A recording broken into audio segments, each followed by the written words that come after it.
একই কাণ্ড। দেখুন দেখুন দেখুন দেখুন, শাহবাজ শরীফ পাকিস্তানের প্রধানমন্ত্রী একেবারে কোণে বেজার মুখে দাঁড়িয়ে আছে, আর তিন দেশের নেতা ভারত, রাশিয়া এবং চীন, মোদি, পুতিন এবং শি জিনপিং, তিনজনে হেঁটে যাচ্ছেন, নিজেদের মধ্যে সলা পরামর্শ করছেন। পাত্তাই পেলেন না শাহবাজ শরীফ। সেই শাহবাজ শরীফ যে দেশ জঙ্গিদের আঁতুর ঘর, যে দেশের সেনা একেবারে আইএসআই এর চর, যে দেশের সেনাই জঙ্গি পোষে, যে দেশের সেনা প্রধান একেবারে জঙ্গিদের মতো কথা বলে, সেই সেনার কাছেও একেবারে কাঁচুমাচু হয়ে থাকেন শাহবাজ শরীফ। এখানেও তাই। এই যে এসসিও মিটিং, এই এসসিও মিটিংয়ে পাকিস্তান গেছে, শাহবাজ শরীফ গেছেন, সেই শাহবাজ শরীফ পাত্তাই পাচ্ছেন না। সেই শাহবাজ শরীফকে পাত্তা না দিয়েই তিনজন চলে গেলেন, দেখলেনও না শাহবাজ শরীফ দাঁড়িয়ে রয়েছেন বেজার মুখে। বেজার মুখে দেখলেন যে একেবারে তিনটে শক্তি, যে শক্তি যে কোনো সময় যে কোনো দেশের কাছে চ্যালেঞ্জ ছুটতে পারে, ভারত, রাশিয়া এবং চীনের প্রধান, তাকে দেখেও দেখলেন না এবং তার সামনে দিয়ে চলে গেলেন আলোচনা করতে করতে। এর আগেও নাকি আরো একটা ভিডিও ভাইরাল হয়েছে। সেই ভিডিওতে দেখা যাচ্ছে পুতিনের সঙ্গে প্রায় দৌড়ে এসে করমর্দনের চেষ্টা করলেন, হাত মেলানোর চেষ্টা করলেন শাহবাজ শরীফ। কিন্তু গায়ে পড়ে এইরকম কেন, এইরকম আচরণ কেন? গায়ে পড়ে পুতিনের সঙ্গে করমর্দন? আসলে বিপদ তো আছেই, বুঝতে পারছেন। সাংহাই কোঅপারেশন অর্গানাইজেশনের শীর্ষ সম্মেলনে রাশিয়ার প্রেসিডেন্ট ভ্লাদিমির পুতিন সহ 20টি দেশের রাষ্ট্রনায়ক এবং নেতারা রয়েছেন, আর সেখানে কথা হচ্ছে কিন্তু তিনজনের মধ্যে।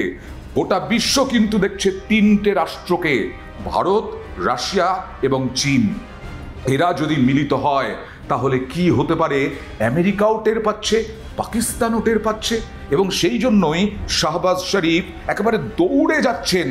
পাকিস্তানি নেতার এহেন আচরণ দেখে নেট দুনিয়া একেবারে হেসে গড়াগড়ি। ভাইরাল হয়েছে ভিডিওটি।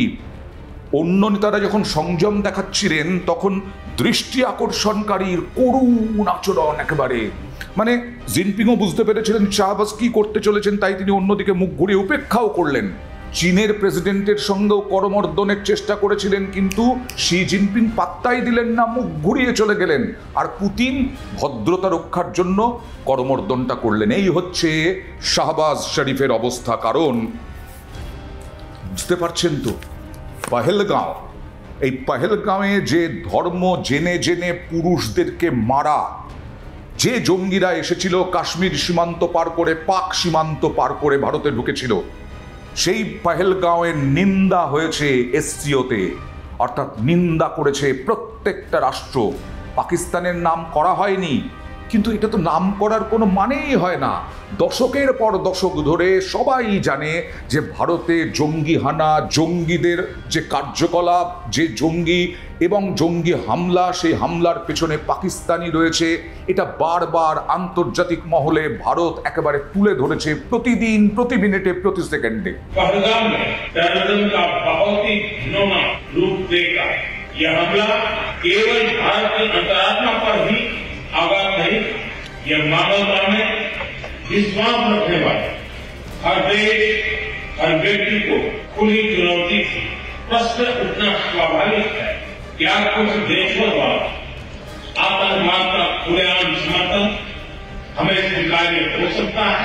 हमें स्पष्ट रूप से और एक स्वर में कहना होगा कि आतंकवाद पर कोई भी डबल स्टैंडर्ड स्वीकार्य नहीं हुई। কিন্তু পহেলগাঁও নিন্দা করে বিবৃতি যে দেওয়া হলো এসসিওর বৈঠকে, এবং সেখানে তো শাহবাজ শরীফ নিজে উপস্থিত, তার মানে পাকিস্তানের প্রধানমন্ত্রীর সামনেই ভারত চাইছিল বিবৃতিতে সন্ত্রাসবাদের প্রসঙ্গ উল্লেখ থাকুক, কিন্তু একটি নির্দিষ্ট দেশ তা মানতে চায়নি। খুব স্বাভাবিক, পাকিস্তান। এবং সেই উল্লেখ রইল। পহেলগাঁও হত্যালীলার প্রসঙ্গ যে সাংহাই কোঅপারেশন অর্গানাইজেশনের শীর্ষ সম্মেলনে উঠে আসবে তা আগেই আন্দাজ করা হয়েছিল, এবং হলোও তাই। আর পহেলগাঁও কাণ্ডের তীব্র নিন্দা জানিয়ে যৌথ বিবৃতি দিল এসসিও। মদতদাতাদের বিরুদ্ধে বিচারের দাবিও উঠল, তবে সরাসরি পাকিস্তানের নাম উল্লেখ রইল না। কি বলা হয়েছে? বলা হয়েছে সদস্য রাষ্ট্রগুলি 2025-এর 22 এপ্রিল পহেলগাঁওয়ে জঙ্গি হামলার তীব্র নিন্দা জানিয়েছে, নিহত এবং আহতদের পরিবারের প্রতি গভীর সমবেদনা জানিয়েছে। অপরাধী, আয়োজক এবং মদতদাতাদের অবশ্যই বিচারের আওতায় আনতে হবে, তা উল্লেখ করা হয়েছে এই এসসিওর যৌথ বিবৃতিতে। ঘটনাচক্রে ভারত চীনের পাশাপাশি আবার বলছি এই বহুদেশীয় জোটে পাকিস্তানও রয়েছে, এবং এই যে তিয়ানজিনে পাক প্রধানমন্ত্রী শাহবাজ শরীফের উপস্থিতিতেই হয়েছে, সেখানেই ইসলামাবাদকে সন্ত্রাসবাদ নিয়ে মোদিও বিঁধেছেন। সুতরাং একেবারে চাপা পড়ে গেছে, নাভিশ্বাস অবস্থা এসসিওর বৈঠকে পাকিস্তানের প্রধানমন্ত্রী শাহবাজ শরীফের। এখানে দেখুন, পুতিন ভারত এবং চীনের প্রশংসা করছেন, ইউক্রেনের সংকট মেটাতে ভারত এবং চীনের ভূমিকার প্রশংসা। পহেলগাঁওয়ে সন্ত্রাসবাদী হামলা তো শুধু ভারতের আত্মায় আঘাত নয়, বরং তা সেই সমস্ত দেশের প্রতি খোলামেলা চ্যালেঞ্জ যারা মানবতায় বিশ্বাস রাখে।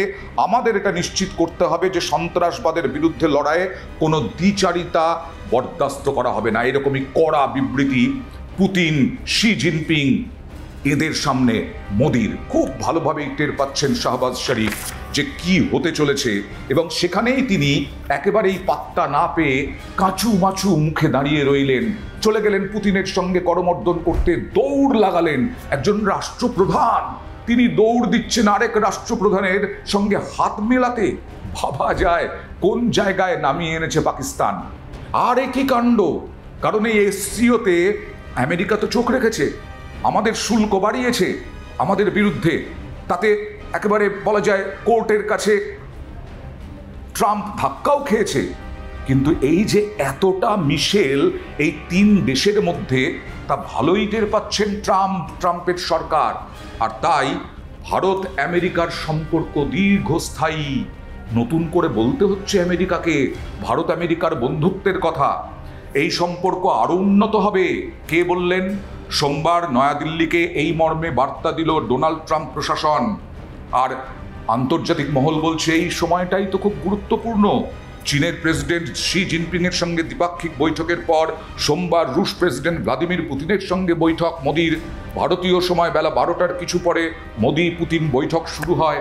আর তার ঠিক আধ ঘন্টা আগে 11:30টায় ভারতের মার্কিন দূতাবাসের সমাজ মাধ্যমে পোস্ট করা হয় আমেরিকার বিদেশ সচিব মার্কো রুবিওর বার্তা। কি বলছেন মার্কো রুবিও?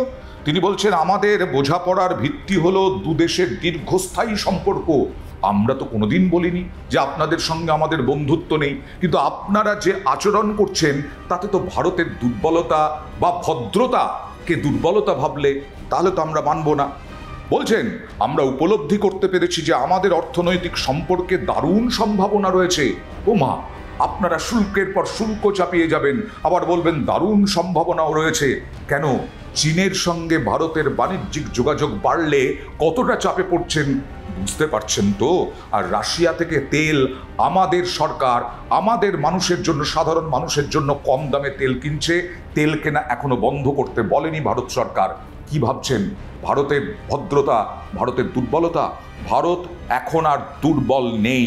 ভারত আর সেই আগের 40 বছর আগের ভারত একেবারেই নেই।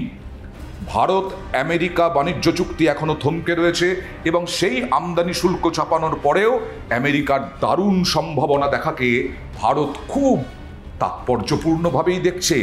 সমাজ মাধ্যমে ভারতের মার্কিন দূতাবাসের পোস্টে বলা হয়েছে, ভারত আমেরিকা সম্পর্ক 21 শতকে দৃষ্টান্তস্বরূপ। এত ভালো ভালো কথা কোথায় ছিল? পকেটে পুরে রেখেছিলেন, মনের মধ্যে ছিল।